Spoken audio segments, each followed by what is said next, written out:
Salut à tous, c'est Lunaris. Aujourd'hui, le test de la Nissan Maxima de 1990.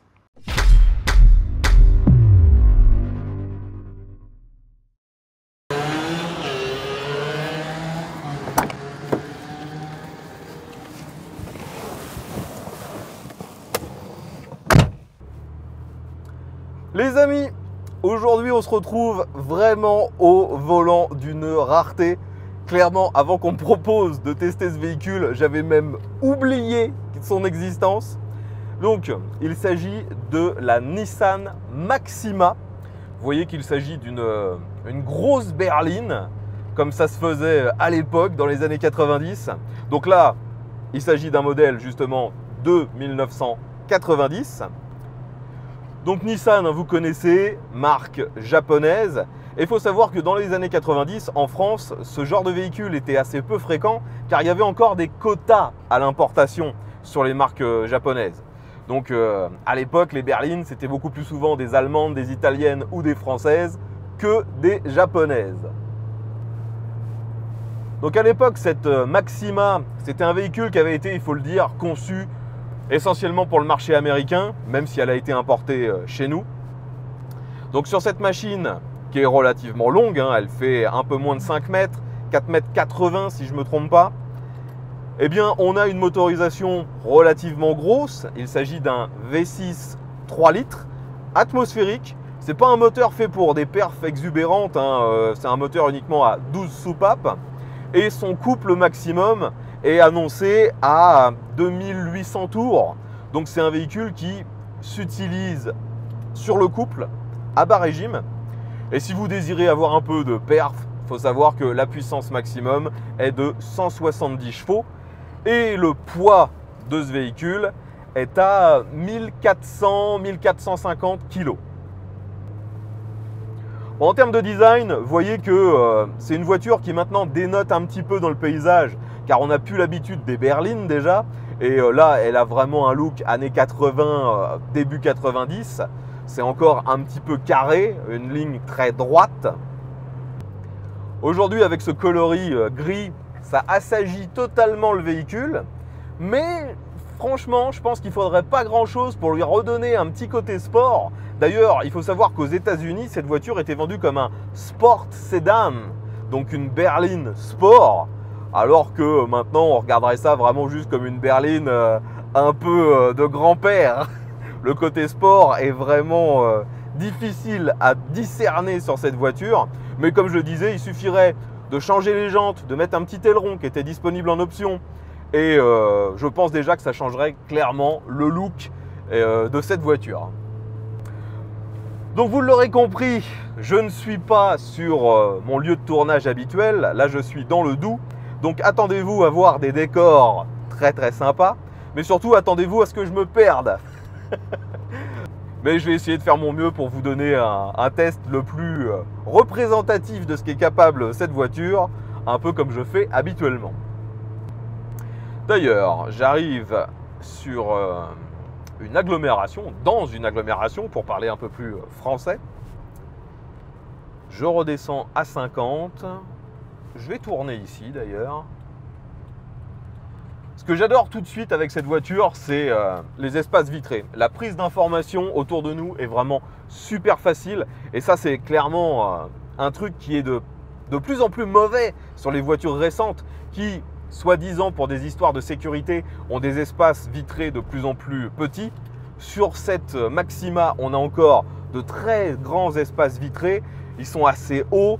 Franchement, on voit parfaitement bien et il n'y a pas énormément d'angle mort car vous pouvez voir qu'à chaque fois qu'il y a un montant, les montants sont relativement fins.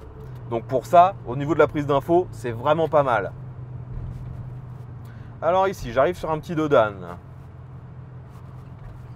Les amis, j'ai l'impression d'être au volant d'une américaine. Déjà, on a un moteur relativement gros, comme je vous l'ai dit, qui tourne essentiellement à bas régime. Un V6, donc 3 litres. Il est associé à une boîte automatique à 4 rapports. Et en plus, la voiture est longue, un peu lourde et avec des suspensions très typées confort. Ça rebondit un peu, ça fait un peu bateau.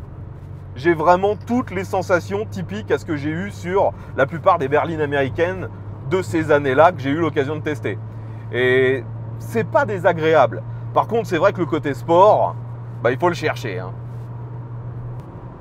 D'ailleurs, pour reparler de la boîte de vitesse, sachez que c'est une boîte à 4 rapports, mais on a 2-3 petits on va dire gadgets qui peuvent la rendre plus agréable. Vous avez déjà un bouton en bas du tableau de bord où vous pouvez choisir si la boîte est en mode confort ou en mode, entre guillemets, puissance. Donc là, je suis en confort, ce qui fait que ça passe les rapports assez tôt. Et en plus, si je le désire, j'ai un overdrive. Donc je peux appuyer sur le bouton et instantanément, le compte tours descend de 500 tours et donc on retourne à beaucoup plus bas régime. Ça vous fait gagner en consommation. Le bruit baisse lui aussi. Franchement, toutes les caractéristiques d'une américaine, hein. On sent vraiment que cette japonaise a été conçue pour le marché américain. Et de nouveau, c'est vraiment super confortable. Là, je suis dans une grande courbe. Il n'y a aucun maintien au niveau des sièges, hein. C'est des sièges qui sont en cuir, très confortables de nouveau. Vous voyez que c'est la même finition devant et derrière. Il n'y a pas de maintien latéral, mais on est tellement bien dedans que finalement, on ne cherche pas la performance, on ne cherche pas à rouler comme un sauvage. On profite du confort, on ralentit juste ce qu'il faut avant les virages. Le moteur tourne à très bas régime vu que j'ai l'overdrive. Et même ici dans le doux avec ces très beaux virages, bah, ça passe. On n'est pas non plus ballotté dans la voiture. On maintient un rythme relativement lent, il faut l'avouer, mais c'est super confortable, super agréable.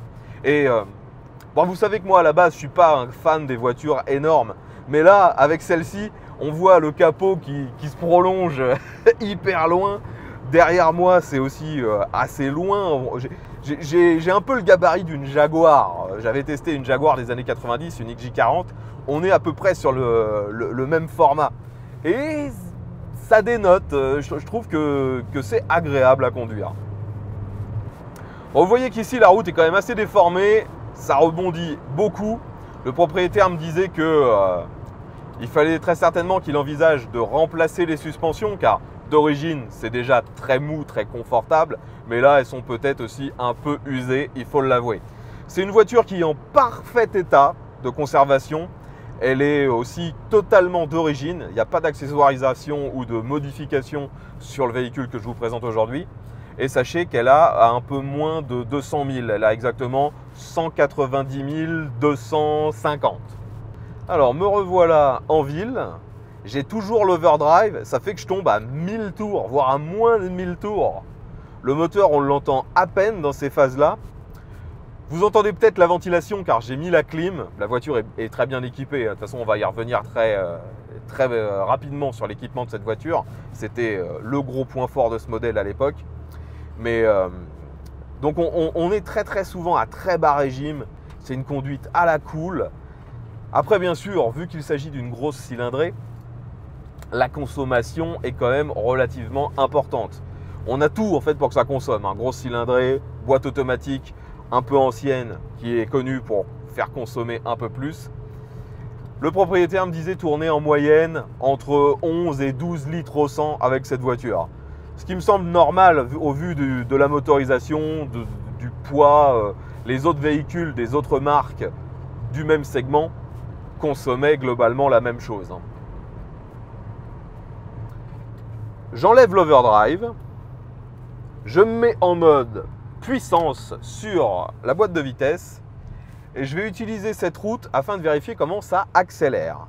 Donc je suis à l'arrêt, il n'y a personne. J'accélère à fond. Ça monte jusqu'à 5500 tours, 6000 tours même. Je suis à 80, 90 et 100. Donc franchement, si vous voulez vraiment des performances, c'est pas ridicule, hein, loin de là. Maintenant, je vais tester un peu le freinage. Et le freinage est exactement comme je m'y attendrais sur une américaine. C'est-à-dire que la pédale est énorme, on appuie dessus, c'est pas brutal, mais ça freine également très bien.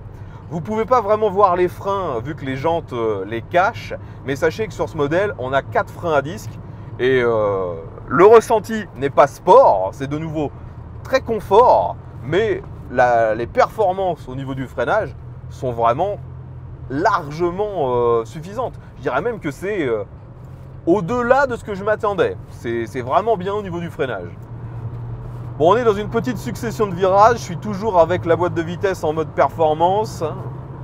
Ça fait que je reste un peu plus haut dans les tours. Je suis le plus souvent à 2500, 3000 tours, ce qui est la zone de couple maximum. Ce qui fait que quand je réaccélère, ça reprend. Et aussi, le kickdown arrive un peu plus tôt en mode performance. Lorsque j'appuie un peu sur l'accélérateur, on sent très rapidement que la boîte redescend d'un rapport. Là, dans ce virage, ouais, c'est franchement pas mal. Hein. Je me remets en mode confort et l'overdrive. Et là, je redescends en dessous des 2000 tours, même 1500 tours. Je suis à 80, tranquillement, dans ces jolies petites routes du Doubs. Ouais, au niveau conduite, je suis vraiment bluffé. Bon, maintenant, il va falloir qu'on parle de l'intérêt principal qu'avait cette voiture lors de sa commercialisation. C'était son équipement par rapport à son prix. Le propriétaire me disait qu'il avait vu des comparatifs de l'époque et que clairement, elle était donnée sur la plupart des comparatifs comme ayant le meilleur rapport prix-équipement dans ce segment des grandes berlines.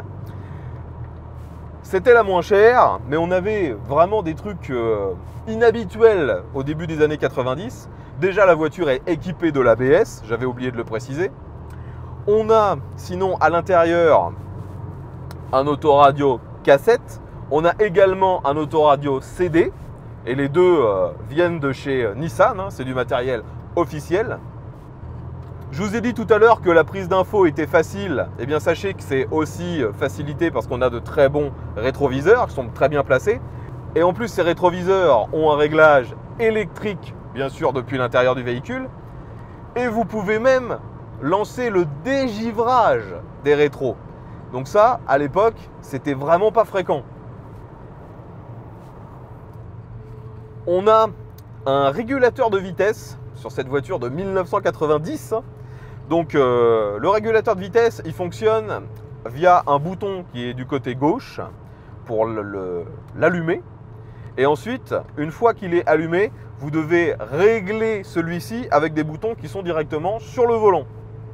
Afin d'apporter un peu plus de luminosité et donner un côté luxe à la voiture, vous voyez qu'on a un toit ouvrant. Donc celui-ci est utilisable sur différentes positions. Vous pouvez l'ouvrir à votre convenance. Vous pouvez aussi le laisser entrebâillé comme il est actuellement. Et si vous voulez, vous pouvez également l'occulter avec un petit panneau. Franchement, de nouveau, c'est vraiment pas mal. Ça apporte pas mal de luminosité. C'est très appréciable. Vu que l'intérieur, vous l'avez vu, c'est essentiellement des plastiques et des tissus noirs. D'ailleurs, vous voyez que plus de 30 ans après sa commercialisation, cette voiture est encore en parfait état. Le tableau de bord est dans un plastique légèrement moussé qui reprend un petit peu la texture du cuir. On a d'autres plastiques pareils qui sont légèrement texturés. Tout est encore en parfait état dans cette voiture. Et je vous dis, elle a 200 000 km. C'est un véhicule qui a quand même été utilisé durant sa vie. Les panneaux de porte sont rembourrés avec du velours.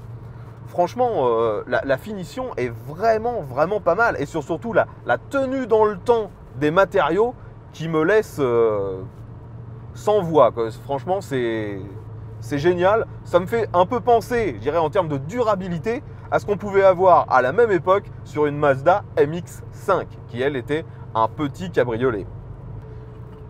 Pour continuer sur l'intérieur, il y a quelques particularités qui de nouveau font penser à des véhicules américains. Par exemple, vous avez le contacteur à clé, le Neumann. Si vous laissez les clés dessus, vous avez une petite sonnette qui se fait entendre en permanence. Même chose si vous laissez vos feux allumés avec le véhicule éteint.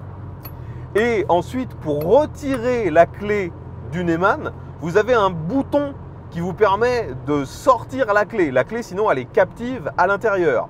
Et personnellement, les seuls autres véhicules où j'ai vu ce genre de matériel, c'était des américaines. Dernier petit détail un peu luxe, lorsque vous utilisez le cendrier, si jamais vous allumez vos feux, eh bien, l'intérieur du cendrier est éclairé. Ça m'a vraiment surpris. Et on a exactement la même chose dans la boîte à gants. Si jamais vous avez allumé vos feux, l'intérieur de la boîte à gants est également allumé. Et en termes d'équipement, un détail qui finalement n'en est pas un, c'est presque une caractéristique principale, tellement c'est anecdotique par rapport aux véhicules modernes. Si vous regardez la face avant, vous voyez que les feux avant, qui sont en verre, sont équipés d'essuie-glace.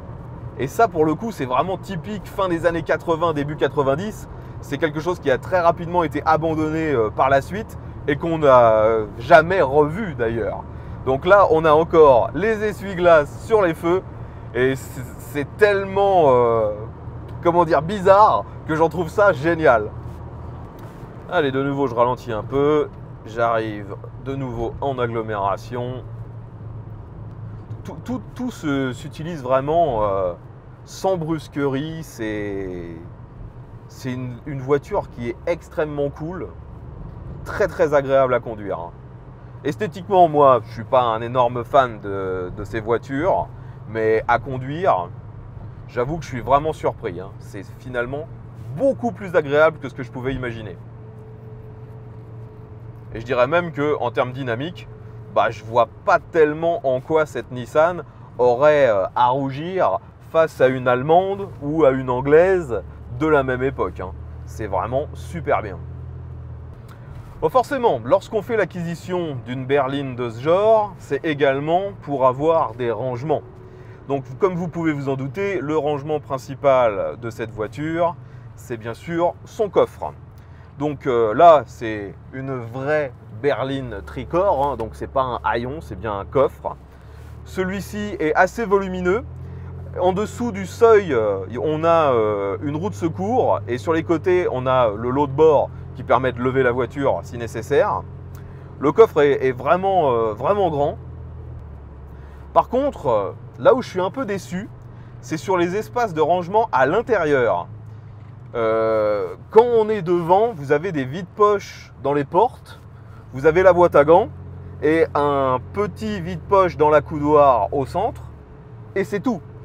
Il n'y a vraiment pas grand-chose à l'intérieur. J'ai aussi bien entendu voulu voir ce que ça donnait en tant que passager à l'arrière. Je vous donne mon ressenti lorsque j'y étais.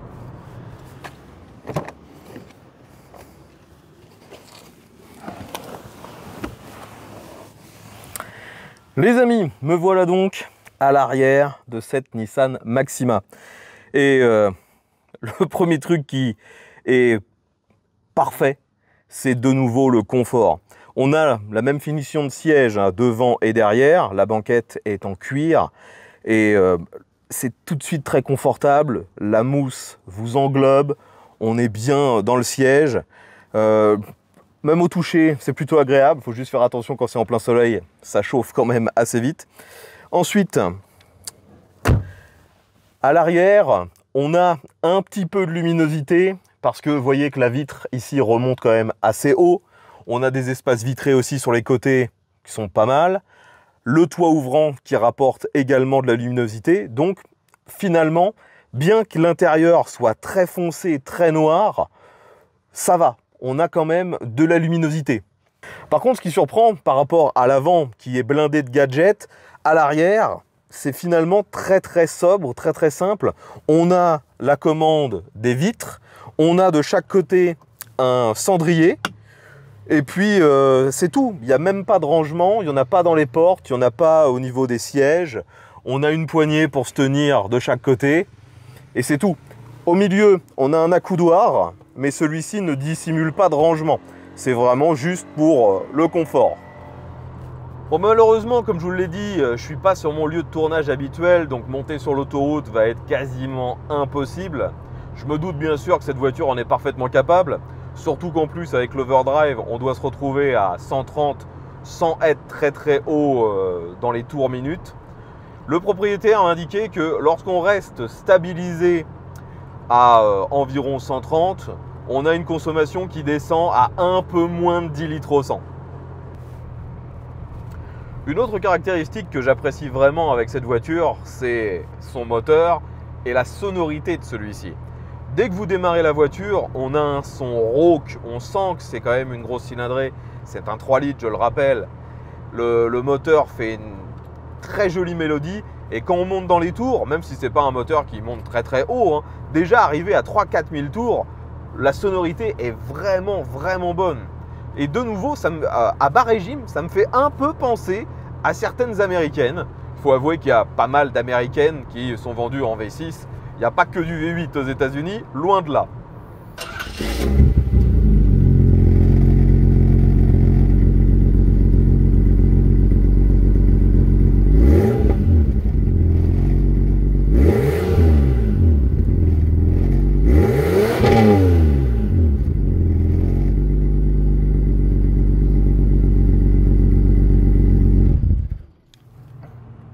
Alors les amis, j'ai trouvé ici une route très très très large, ce qui va me permettre de vérifier l'angle de braquage. Donc normalement, avec une voiture qui braque bien, je devrais pouvoir faire demi-tour ici en une seule fois, sans remanœuvrer, sans problème. Donc voyons ce que ça donne. Je rappelle qu'il s'agit d'une traction, hein. Il y a bien sûr une direction assistée, je tourne à fond. Vais-je réussir? Non. Je suis obligé de remanœuvrer. Donc, franchement, l'angle de braquage, pas terrible. Si on conjugue ça avec la longueur de la voiture, qui je rappelle fait 4,80 m, ça rend les manœuvres, je vais pas dire compliquées, mais ça pourrait être plus simple. On a déjà parlé un petit peu de l'esthétique de cette voiture qui, je trouve personnellement, n'est pas trop exubérante, elle est même assez banale. Elle a néanmoins quelques particularités que je trouve sympathiques, comme déjà les feux, je vous ai dit, avec des essuie-glaces, ça c'est marrant. Les feux à l'avant sont en verre, vous voyez que les clignotants sont très bas à l'avant au niveau du pare-choc. Et à l'arrière, on a des feux qui pourrait faire croire qu'il s'agit d'un bandeau qui fait toute la voiture, mais en fait non, on a bien un feu de chaque côté de la voiture et au milieu c'est un bandeau qui reprend à peu près le même design, mais ça ne s'éclaire pas, c'est juste écrit Nissan Maxima. Et vous avez déjà pu le voir, le design des jantes reprend un petit peu celui d'une turbine. C'était fréquent à l'époque, mais je trouve toujours ça très joli. Alors, je suis ici sur une route limitée à 90. Voyons comment marche le cruise control. Donc, je touche plus à rien. Je me suis mis un petit 85. Et ça fonctionne nickel. Et pourtant, c'est pas un système extrêmement compliqué. C'est un système qui joue sur l'accélération juste à votre place. Hein. C'est un peu archaïque, mais ça fonctionne très bien. D'ailleurs, j'ai oublié de vous décrire sur le tableau de bord le compteur. Il est un peu à l'ancienne, bien évidemment. Hein. Ça reste une voiture conçue dans les années 80. On a donc plusieurs cadrans à aiguilles, un pour la vitesse, le compte-tours. On a une jauge de carburant ainsi qu'une jauge de température pour le liquide de refroidissement. Et le reste, autour, ce sont globalement tous les voyants qui concernent le véhicule. Vous avez un voyant pour le cruise control, un voyant pour l'essence, pour les feux, pour les portes, pour l'overdrive, les feux de détresse. Enfin, tout ce qui est utile dans cette voiture. Petit détail dont j'allais oublier de vous parler, je vous disais tout à l'heure que la voiture était pas mal équipée en termes de gadgets. Lorsqu'on allume la radio, vous avez électriquement l'antenne qui se déploie toute seule et bien sûr elle se rétracte également automatiquement. Mais vous avez même un bouton au milieu de la console centrale qui vous permet de la sortir ou de la rétracter quand bon vous semble. Au niveau des accessoires et des caractéristiques concernant la conduite, je pense que maintenant on a fait le tour sur cette Maxima de 1990. Ce qui reste à aborder, c'est la valeur d'un modèle comme celui-ci. Maintenant, elle est passée de Youngtimer à véhicule de collection, vu qu'elle a officiellement plus de 30 ans, donc elle est officiellement véhicule de collection. On peut l'avoir avec une carte grise de collection. Néanmoins, ce n'est pas un véhicule qui est, on va dire, collector. C'est-à-dire qu'il n'est pas encore vraiment recherché par des collectionneurs. C'est un modèle qui est un peu oublié. Je vous l'ai avoué en début de vidéo, même moi j'avais totalement oublié ce modèle. Et je pense qu'au fil du temps, cette voiture devrait voir sa cote augmenter légèrement. Ça ne sera jamais une voiture super recherchée, tout simplement parce que les gens ne la connaissent que très mal. Mais je pense quand même qu'au niveau du tarif, ça va augmenter. Actuellement, on est vraiment dans le creux de la vague sur ce modèle. Si vous en voulez une, comme aujourd'hui, donc en bon état, sans modification et avec environ 200 000 km, ça vaut dans les 3 000 – 4 000 euros pour un vrai bon modèle bien entretenu. Et clairement, quand on voit maintenant le prix d'une voiture de ce genre en neuf ou même en occasion récente, je peux vous assurer que 3 000 ou 4 000 euros pour celle-ci, je signe direct. Si vous êtes comme moi à apprécier son côté américain, c'est vraiment une affaire. Parce que n'importe quelle américaine de la même époque, en France, vous coûterait beaucoup plus cher. Après, il faut avouer, bien que ce soit un véhicule bon marché actuellement, à l'utilisation au quotidien, ça peut être relativement onéreux. Je vous l'ai dit, la consommation est entre 11 et 12 litres en roulant normalement. La carte grise est relativement chère vu qu'elle fait 14 chevaux fiscaux. L'assurance, je ne pense pas que ce soit démesuré vu que c'est un véhicule qui ne cote plus grand chose. Mais à l'utilisation, rien que les coûts d'entretien et de carburant peuvent être dissuasifs, je l'entends bien. Au niveau de la fiabilité, le propriétaire me disait que ça avait plutôt bonne réputation et que pour l'instant, la plupart des pièces mécaniques sont encore trouvables si jamais il y avait des interventions à faire. Enfin voilà les amis, je pense maintenant vous avoir tout dit concernant cette Nissan Maxima. Si vous avez des questions, l'espace commentaire est bien évidemment là pour ça. Si vous avez possédé ou si vous possédez encore un de ces modèles, que ce soit celle-ci, les modèles précédents ou les modèles qui ont suivi, peut-être que vous me regardez depuis le Canada et que vous pouvez posséder une Maxima quasi neuve, eh bien dites-nous ce que vous pensez de ce véhicule. Est-ce que ça a bonne réputation où vous vivez? Ce sera intéressant d'avoir votre retour d'expérience. De mon côté, je remercie de nouveau mon abonné d'avoir mis à ma disposition ce véhicule rarissime en France et surtout dans cet état de conservation exceptionnel. D'ailleurs, si comme lui, vous avez un véhicule à me faire tester, eh bien n'hésitez pas à prendre contact avec moi. Tous les moyens de me joindre sont dans la description. Et je remercie encore grandement tous mes abonnés qui me prêtent régulièrement des véhicules. Ce sont clairement eux et elles qui font avancer la chaîne. Merci encore à tous ceux qui me soutiennent. Et comme d'habitude, si vous avez apprécié cette vidéo, je vous invite à vous abonner. Si vous l'avez apprécié, un petit pouce vers le haut, enfin vous connaissez les procédures. Je vous dis maintenant à bientôt et ve à tous.